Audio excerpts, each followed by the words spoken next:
8 नवंबर 2016 TV screen पर अचानक एक ब्रेकिंग न्यूज फ्लैश होती है और देश के प्रधानमंत्री नरेंद्र मोदी देश को एड्रेस करने आते हैं। उनके चंद शब्दों ने पूरे देश की सांसें रोक दी। ऐलान हुआ कि 8 नवंबर 2016 की रात 8 बजे से भारत में 500 और 1000 रुपए के नोट बंद किए जा रहे हैं। ये महज कागज के टुकड़े रह जाएंगे और लीगल टेंडर नहीं रहेंगे। इस ऐलान के बाद भारत की सड़कों, बाजारों और घरों में हलचल मच गई। लेकिन इस फैसले का असली भूकंप दिल्ली या मुंबई में नहीं, बल्कि सरहद पार पाकिस्तान के कराची शहर में आया था। ये एक ऐसा मास्टर स्ट्रोक था जिसने रातों रात एक बड़े साम्राज्य की जड़ें उखाड़ फेंकी। और भारत के इस ऐतिहासिक फैसले के ठीक 26 दिन बाद कराची में एक ऐसी मौत होती है जो पूरी तरह गुमनाम होती है। ये मौत किसी आम इंसान की नहीं थी। ये मौत उस शख्स की थी जो पाकिस्तान में हवाला, नकली नोट और अंतर्राष्ट्रीय मनी लॉन्ड्रिंग का सबसे बड़ा सरगना था। वो एक ऐसा खूंखार दुश्मन था जिसने भारत को बर्बाद करने की पूरी तैयारी कर रखी थी।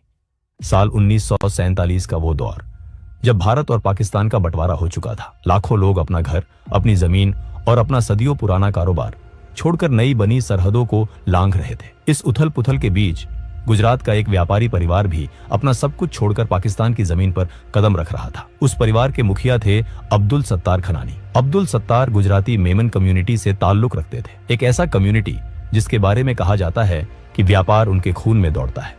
ये वो लोग थे जो जुबान के पक्के और सौदे के बेहद माहिर माने जाते थे। जब सत्तार खनानी पाकिस्तान के कराची पहुंचे तो हालात बद से बदतर थे। जेब में पैसे नहीं थे, सिर पर छत नहीं थी, लेकिन वो किसी की गुलामी या नौकरी नहीं करना चाहते थे। करेंगे तो सिर्फ अपना बिजनेस। उन्होंने कराची के बोल्टन मार्केट में फुटपाथ पर एक छोटी सी चलती फिरती करेंसी एक्सचेंज की दुकान खोल ली। लोग उनके पास दूसरे देशों की करेंसी लेकर आते और वो उसे बदलकर पाकिस्तानी नोट थमा देते। धीरे धीरे इसी से उनकी रोजी रोटी चलने लगी। 2 मई 1961 सत्तार खनानी के घर जुड़वा बेटों ने जन्म लिया। एक का नाम रखा गया जावेद और दूसरे का अल्ताफ। ये दोनों बच्चे जब बड़े हुए तो पिता के साथ उसी बिजनेस में जुड़ गए। उन्होंने फॉरेन करेंसी के इस बिजनेस को इतनी बारीकी से समझा कि 1980 के दशक की शुरुआत तक आते आते दोनों भाइयों ने पिता का पूरा कारोबार अपने हाथों में ले लिया था। उसी दौर में कराची के व्यापारिक गलियारों में एक और नाम तेजी से उभर रहा था, हनीफ कालिया। हनीफ का काम भी करेंसी के इर्द गिर्द घूमता था, लेकिन उसका तरीका अलग था। वो प्राइस बॉन्ड ट्रेडिंग का काम करता था। उस वक्त पाकिस्तान सरकार की एक स्कीम थी जिसमें लोग फिक्स्ड प्राइस का प्राइस बॉन्ड खरीदते थे। इस पर कोई ब्याज नहीं मिलता था, लेकिन लकी ड्रॉ के जरिए भारी इनाम जीतने का मौका होता था। हनीफ जैसे चतुर ट्रेडर लकी ड्रॉ से ठीक पहले बाजार में ये अफवाह फैला देते थे कि किस नंबर के बॉन्ड पर इनाम जीतने के चांस सबसे ज्यादा है, और वो बॉन्ड उनके पास रहता था। 1000 रुपए का बॉन्ड 1500 रुपए में खरीदा जाता और बाजार में आर्टिफिशियल डिमांड पैदा करके उसे और भी महंगे दामों पर नीलाम किया जाता। इसी चालाकी से हनीफ ने काफी दौलत बनाई। जैसे जैसे 90 का दशक करीब आ रहा था, पाकिस्तान की अर्थव्यवस्था दुनिया के लिए खुल रही थी। गल्फ देशों में काम करने वाले पाकिस्तानी मजदूर बोरियां भर भर कर पैसा अपने देश भेज रहे थे। ये वो वक्त था जब खनानी ब्रदर्स को समझ आ गया कि अगर उन्हें बड़ा खिलाड़ी बनना है तो उन्हें किसी मजबूत साथी की जरूरत होगी।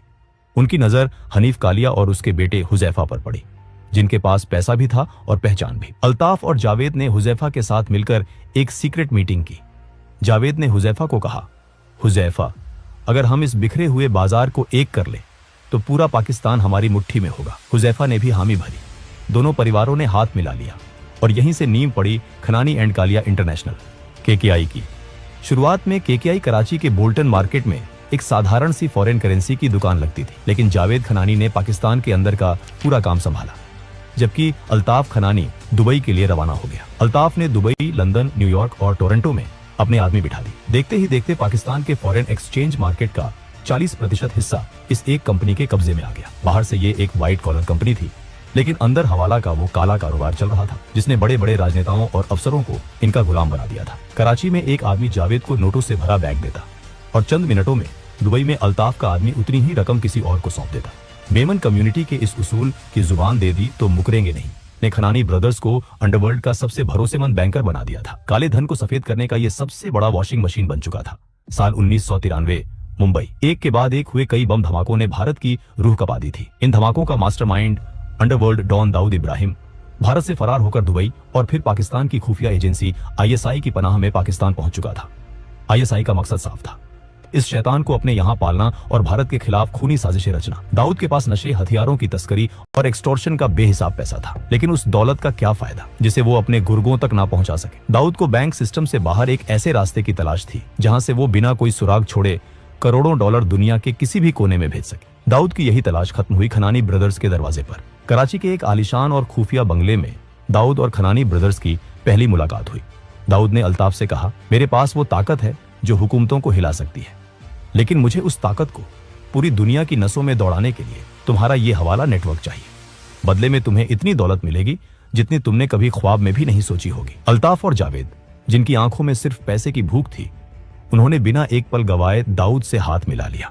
दाऊद के काले साम्राज्य को संभालने के लिए इन दोनों भाइयों ने खनानी MLO मनी लॉन्ड्रिंग ऑर्गेनाइजेशन नाम का एक नया खुफिया ऑर्गेनाइजेशन ही खड़ा कर दिया। इनका काम था दाऊद का पैसा संभालना और उसे भारत के खिलाफ इस्तेमाल करना। कराची के सदर बाजार से लेकर दुबई, टोरंटो और ईस्ट अफ्रीका तक इनका नेटवर्क फैल गया। मेक्सिको के ड्रग कार्टेल का पैसा हो, गल्फ कंट्रीज से आने वाला आतंकी फंड हो, या लश्कर-ए-तैयबा और जैश-ए-मोहम्मद के अकाउंट सेटल करना हो, ये सब खनानी ब्रदर्स के इशारों पर हो रहा था। जावेद खनानी किसी फिल्मी विलेन जैसा नहीं दिखता था। आंखों पर चश्मा, शांत स्वभाव, एक साधारण से अकाउंटेंट जैसी भाषा, लेकिन इस शांत चेहरे के पीछे एक ऐसा खूंखार दिमाग था जो सालाना 14 से 16 अरब डॉलर की मनी लॉन्ड्रिंग कर रहा था। पाकिस्तान का डीप स्टेट और ISI जब भी बिना फिंगरप्रिंट छोड़े आतंकी नेटवर्क को पैसा भेजते तो वो जावेद और अल्ताफ के हाथों से ही होकर गुजरता था। दाऊद इब्राहिम और ISI के इशारों पर खनानी ब्रदर्स ने भारत के खिलाफ एक खतरनाक जंग छेड़ दी थी। इन्होंने fake Indian currency notes FICN छापने का एक विशाल साम्राज्य खड़ा कर लिया। ये कोई आम नकली नोट नहीं थे, इन्हें सिक्योरिटी ग्रेड पेपर पर छापा जाता था, जिनमें असली नोटों की तरह वाटरमार्क और खास फाइबर लगे होते थे। ये सुपर नोट्स इतने सटीक थे कि कई बार ATM के सेंसर भी धोखा खा जाते थे। इन नोटों की छपाई पाकिस्तान के अंदर सुरक्षित और स्टेट प्रोटेक्टेड फैसिलिटी में होती थी। वहां से दुबई, काठमांडू, ढाका और कुआलालंपुर के रास्ते इन्हें भारत की सरहदों में धकेला जाता था। जांच एजेंसियों को तब बड़ा झटका लगा जब उन्हें दुनिया की सबसे बड़ी करेंसी पेपर बनाने वाली ब्रिटिश कंपनी डेलारू के साथ हुए एक बड़े विवाद का पता चला। भारत में ऑडिट के दौरान पाया गया कि घटिया क्वालिटी का करेंसी पेपर सप्लाई किया गया था और क्वालिटी सर्टिफिकेट्स में हेराफेरी हुई थी। भारत ने लगभग 2000 टन पेपर रिजेक्ट कर कंपनी को ब्लैकलिस्ट कर दिया, लेकिन सिस्टम के भ्रष्टाचार और मिडिलमैन के जरिए उसी मशीनरी और स्पेसिफिकेशन का फायदा उठाकर पाकिस्तान ने हुबहू भारतीय नोटों जैसे सुपर नोट्स छापने शुरू कर दिए। साल 2010 के शुरुआती महीनों में ही हर साल 1500 से 2000 करोड़ रुपए की फेक करेंसी भारत में दाखिल हो रही थी। एक तरफ इन पैसों से आतंकियों को फंडिंग हो रहा था। 2008 के 26/11 मुंबई हमले की फंडिंग में भी खनानी ब्रदर्स के इसी नेटवर्क का सीधा हाथ था। दूसरी तरफ भारत के बाजारों में अचानक इतनी करेंसी आने से महंगाई आसमान छूने लगी और रुपये की कीमत गिरने लगी। खनानी ब्रदर्स के तार मेक्सिको के खूंखार सिनालोआ कार्टेल, हिजबुल्लाह, तालिबान और अलकायदा तक जुड़ चुके थे। अफगानिस्तान में अफीम की खेती से आने वाला पैसा हो या खूनी आतंक की फंडिंग, खनानी ब्रदर्स दुनिया के सबसे बड़े मनी लॉन्डर बन चुका थे। अमेरिका के ड्रग एनफोर्समेंट एडमिनिस्ट्रेशन DEA और भारत की खुफिया एजेंसियों की नजर अब खनानी ब्रदर्स पर टिक चुकी थी। भारत लगातार अमेरिका को इनपुट दे रहा था। अल्ताफ को पकड़ना किसी एक देश के बस की बात नहीं थी। अमेरिका, ब्रिटेन, ऑस्ट्रेलिया, कनाडा और न्यूजीलैंड की खुफिया एजेंसियां ने मिलकर एक बेहद कॉन्फिडेंशियल कवर्ट ऑपरेशन प्लान किया। DEA के एजेंट्स ने अपनी पहचान छुपाई और खुद को इंटरनेशनल ड्रग स्मगलर के रूप में पेश किया।